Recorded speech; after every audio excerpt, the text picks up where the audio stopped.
बातमीपत्रात आता पाहूयात गल्लीपासून ते दिल्लीपर्यंतच्या ताज्या घडामोडींचा धावता आढावा। अध्यक्षपदी निवड झाल्यानंतर ओम बिर्ला यांनी सभागृहात आणीबाणीचा निषेध केला। ते म्हणाले, इंदिरा गांधींनी आणीबाणी लादून आंबेडकरांनी बनवलेल्या राज्यघटनेचा अपमान केला होता। अध्यक्षस्थानी प्रस्ताव ठेवताच विरोधी पक्ष आणि दोन्ही पक्षांच्या खासदारांनी घोषणाबाजी सुरू केली। तत्पूर्वी एनडीएचे उमेदवार ओम बिर्ला यांची बुधवारी आवाजी मतदानाने लोकसभेच्या अध्यक्षपदी निवड झाली। पंतप्रधान नरेंद्र मोदी आणि सभागृहातील विरोधी पक्षनेते राहुल गांधी त्यांना चेअरपर्यंत सोडण्यासाठी आले। विरोधकांनी मतदानाची मागणी केली होती। त्यांचे उमेदवार के सुरेश होते। प्रोटेम स्पीकर भर्तृहरी महताब यांनी ही मागणी फेटाळून लावली। पंतप्रधान मोदींनी बिर्ला यांच्या नावाचा प्रस्ताव ठेवला होता। पंतप्रधान म्हणाले, ओम बिर्ला यांचा अनुभव देशासाठी उपयुक्त ठरेल। राहुल गांधी म्हणाले, मला खात्री आहे की तुम्ही विरोधकांचा आवाज दबू देणार नाही। सपा प्रमुख अखिलेश यादव म्हणाले, विरोधकांचा आवाज दाबला जाणार नाही अशी आशा आहे। तसेच हकालपट्टीसारखी कारवाई केली जाणार नाही। तुमचे नियंत्रण केवळ विरोधकांवर नाही तर सरकारवरही आहे। तुमच्या सूचनेनुसार सभागृह चालते, याच्या उलट घडू नये। सभागृहात मंत्रिमंडळाची ओळख करून देताना पंतप्रधान मोदींनी शिक्षण मंत्री धर्मेंद्र प्रधान यांचे नाव घेतले, तेव्हा विरोधी खासदारांनी शेम सेम म्हणायला सुरुवात केली। सोमवारी धर्मेंद्र प्रधान खासदार म्हणून शपथ घेण्यासाठी गेले असता विरोधी पक्षाच्या खासदारांनी नीट सेम सेम अशा घोषणा दिल्या होत्या। दडपशाहीने देश चालत नाही, मतदारांनी सरकारच्या छातीतील हवा काढली आहे, असा टोला विधानसभेचे विरोधी पक्षनेते विजय वडेट्टीवार यांनी म्हटलं आहे। तर राज्य सरकारच्या चहापानावर विरोधकांनी बहिष्कार टाकला अशी ही माहिती वडेट्टीवारांनी दिली आहे। दरम्यान विजय वडेट्टीवार पुढे बोलताना म्हणाले, महायुती सरकारने शेतकऱ्यांचे नुकसान केलं, त्यांचा विश्वासघात केला आहे असा आरोप वडेट्टीवारांनी केला। तर या सरकारने राज्याला खड्ड्यात टाकल्याचंही त्यांनी म्हटलं। विजय वडेट्टीवार पुढे बोलताना म्हणाले की सरकारने घेतलेले सर्व निर्णय हे शेतकरी विरोधी आहेत। बळीराजाला लागणाऱ्या गोष्टीवरील जीएसटी मोठ्या प्रमाणात वाढवण्यात आला आहे। केंद्राचे सरकार हे महाराष्ट्राच्या शेतकऱ्याच्या विरोधात आहे। हे सरकार शेतकऱ्यांच्या पाठीत खंजीर खुपसत आहे असा गंभीर आरोप वडेट्टीवार यांनी केला। आम्ही अधिवेशन काळात हे सरकार शेतकरी विरोधी कसे आहे हा चेहरा समोर आणणार आहोत। राज्याच्या विधिमंडळाचे पावसाळी अधिवेशन गुरुवारपासून 27 जूनपासून सुरू होत आहे। मात्र विरोधकांनी आपली परंपरा कायम ठेवत पावसाळी अधिवेशनाआधी राज्य सरकारच्या चहापानाच्या कार्यक्रमावर बहिष्कार घातला आहे। पत्रकार परिषद घेत विधानसभा विरोधी पक्षनेते विजय वडेट्टीवार यांनी यावेळी राज्य सरकारवर टीकास्त्र डागलं आहे। राज्य विधिमंडळाचे उद्यापासून सुरू होणारी पावसाळी अधिवेशन हे खोके सरकारच्या निरोपाचे अधिवेशन आहे अशी जळजळीत टीका माजी मुख्यमंत्री उद्धव ठाकरे यांनी बुधवारी महायुती सरकारवर निशाणा साधताना केली आहे। ते पदवीधर निवडणुकीचे मतदान केल्यानंतर माध्यमांशी बोलत होते। विरोधी पक्षाला संपवण्यासाठी केंद्रीय तपास यंत्रणांचा मोदी यांनी वापर केला। पश्चिम बंगाल, दिल्ली, झारखंड, महाराष्ट्रासारख्या राज्यातील मुख्यमंत्री, मंत्री, आमदार, खासदारांना तुरुंगात डांबले, कारण ते भाजप विरोधी होते। विरोधी पक्षाचा आवाज जपला पाहिजे, देशाला मजबूत विरोधी पक्षाची गरज आहे असा साक्षात्कार गेल्या 10 वर्षात मोदी यांना झाला नाही असं ठाकरे पक्षाने सुनावलं आहे।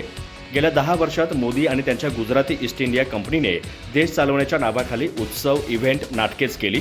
मोदी आता म्हणतात की देशाला एक जबाबदार विरोधी पक्ष हवा, पण 10 वर्षात विरोधी पक्ष फोडून त्यांना कमजोर करण्याचं काम मोदी यांनीच केलं। देशात विरोधी पक्ष टिकूच द्यायचा नाही। लोकसभा, राज्यसभा, विधानसभा आणि बाहेर जे कोणी देशाच्या तसेच जनतेच्या प्रश्नांवर आवाज उठवतील अशांना भाजपात आणायचं किंवा तुरुंगात टाकायचं, हे मोदी यांचं धोरण विरोधी पक्ष मजबूत करण्याचं होतं काय असा सवाल ठाकरे गटाने उपस्थित केला आहे। काँग्रेस नेते राहुल गांधी आषाढी वारीत सहभागी होऊन अवघ्या महाराष्ट्राचे आराध्य दैवत असणाऱ्या विठुरायाचे आशीर्वाद घेणार असल्याचा दावा सूत्रांनी केला आहे। आगामी विधानसभा निवडणुकीच्या पार्श्वभूमीवर राहुल गांधी यांच्याकडून वारीत सहभागी होण्याचा विचार सुरू आहे। त्यामुळे लोकसभा निवडणुकीतील यशस्वी कामगिरीनंतर स्फुरण चढलेल्या महाराष्ट्र काँग्रेसचा आत्मविश्वास एका नव्या उंचीवर पोहोचण्याची शक्यता आहे। येत्या 17 जुलै रोजी आषाढी एकादशी आहे। त्यासाठी राज्यभरातील संतांच्या पालख्या लवकरच पंढरपूरच्या दिशेने रवाना होतील। जगभरात पंढरीची वारी म्हणून प्रसिद्ध असणारा सोहळा महाराष्ट्रातील एक महत्त्वाचा धार्मिक सोहळा मानला जातो। या पार्श्वभूमीवर आता काँग्रेस नेते राहुल गांधी हे सुद्धा या सोहळ्यात सहभागी होण्यावर गांभीर्याने विचार करत आहेत। काँग्रेसच्या गोटातील सूत्रांच्या माहितीनुसार राज्यात पुढील काही महिन्यात विधानसभा निवडणुकींचा फड रंगणार आहे। त्यामुळे राहुल गांधी पंढरीच्या वारीत सहभागी झाल्यास काँग्रेसला फायदा होईल। त्यामुळे ते पंढरीच्या आषाढी वारीत सहभागी होण्याचा विचार करत आहेत। उल्लेखनीय बाब म्हणजे राहुल गांधी यांनी यापूर्वीच भारत जोडो यात्रेच्या निमित्ताने हजारो किलोमीटरची पायपीट केली आहे। त्यामुळे पंढरीच्या वारीत पायी चालणं त्यांच्यासाठी सहज सोपी गोष्ट ठरू शकते असं त्यांचं म्हणणं आहे। काँग्रेसचे खासदार राहुल गांधी लोकसभेतील विरोधी पक्षनेते असतील। मंगळवारी 25 जून रोजी काँग्रेस अध्यक्ष मल्लिकार्जुन खरगे यांच्या निवासस्थानी इंडिया आघाडीच्या नेत्यांच्या बैठकीनंतर पक्षाने ही घोषणा केली। यानंतर काँग्रेस संसदीय मंडळाच्या अध्यक्षा सोनिया गांधी यांनी प्रोटेम स्पीकर भर्तृहरी महताब यांना या संदर्भात पत्र लिहिलं आहे। 20 वर्षाच्या राजकीय कारकिर्दीत राहुल पहिल्यांदाच घटनात्मक पद भूषवणार आहेत। हे पद भूषवणारे ते गांधी कुटुंबातील तिसरे सदस्य असतील। याआधी त्यांचे वडील आणि माजी पंतप्रधान राजीव गांधी यांनी 1989 ते 90 आणि आई सोनिया यांनी 1999 ते 2004 पर्यंत हे पद भूषवलं होतं। लोकसभेतील विरोधी पक्षनेतेपद 10 वर्षापासून रिक्त होतं। 2014 आणि 2019 मध्ये कोणत्याही विरोधी पक्षाकडे यासाठी आवश्यक असलेले किमान 10% सदस्य नव्हते। विरोधी पक्षनेतेपदासाठी दावा करण्यासाठी कोणत्याही पक्षाला एकूण 543 पैकी 55 सदस्यांचा आकडा पार करावा लागतो। 2024च्या निवडणुकीत काँग्रेस 99 जागांसह सर्वात मोठा विरोधी पक्ष ठरला आहे। भाजपच्या 240 आणि एनडीएच्या 293 जागांच्या तुलनेत इंडिया अलायन्सने 232 जागा जिंकल्या। यापूर्वी 2019च्या लोकसभा निवडणुकीत काँग्रेसला केवळ 52 जागा मिळाल्या होत्या। 2014च्या निवडणुकीत पक्षाला केवळ 44 जागा जिंकता आल्या होत्या। विरोधी पक्षनेते म्हणून राहुल यांना अनेक हक्क आणि अधिकार मिळतील। पंतप्रधानांसह मुख्य निवडणूक आयुक्तांसह निवडणूक आयोगाच्या इतर 2 सदस्यांची नियुक्ती करण्यासाठी ते प्रमुख पॅनेलचा भाग असतील। याशिवाय राहुल लोकपाल, ईडी, सीबीआय संचालक, केंद्रीय दक्षता आयुक्त, केंद्रीय माहिती आयुक्त, NHRC प्रमुख यांची निवड करणाऱ्या समित्यांचे सदस्यही असतील।